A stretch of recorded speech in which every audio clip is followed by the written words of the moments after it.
ebifaananyi bya mwana muwala ono wedde abantu mubira ku social media platforms ez'enjawulo ng'abantu ab'enjawulo babisharinga naye ng'abamu temumanyi exactly ki ekyatuuseewo eri mwana muwala ono. Famire ye evuddeyo olunaku olwaleero to officially oclaiminga oba okugulawo omusango ogwa missing person oba ogw'omwana eyabuze.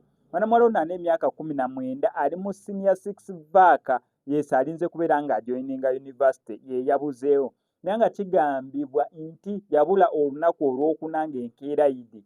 Olunaku olwokuna teyalabikako neera omuyiggo ne gutandika ogw'okubeera nga bamunoonya n'atalabikako olwokuna teyadda waka, olwokutaano ku yidi, olwo si lunaku lumu, olw'omukaaga ezo 2, olw'Sande ezo 3, Mande officially lwe baguddewo nga ziweze ennaku 4.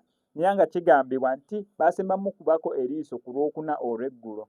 Okusinziira ku sisita we agamba omu ku mikwano gya mwana muwala ono amanyikiddwa nga Christine Liz Naluyange.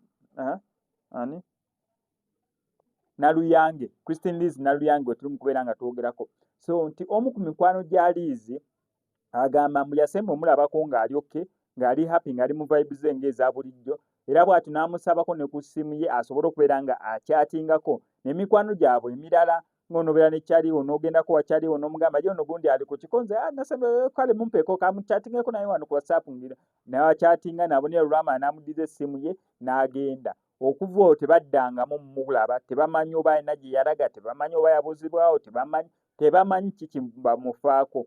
Mwana muwala ono future ekyali nto, mwana wa senior 6. Actually ebizo bya senior 6 byakomyewo, tebinaba kukomawo. Ebya senior 4 byakomawo kansubiri. P7 byakomawo, ebya senior 4 ne bikomawo. Sisuubira mbu ebya senior 6 byakomyewo oba byakomawo nabyo. Sibanga nze ali outdated. By the way, kyaka nabyo byakomawo. Kubanga balinze kujoininga university. Bajoininga September, October intake, abamu bagenda mu August intake. Kisinza intake kijjo yagala okubeera nga taking oba ng'oyingiriramu.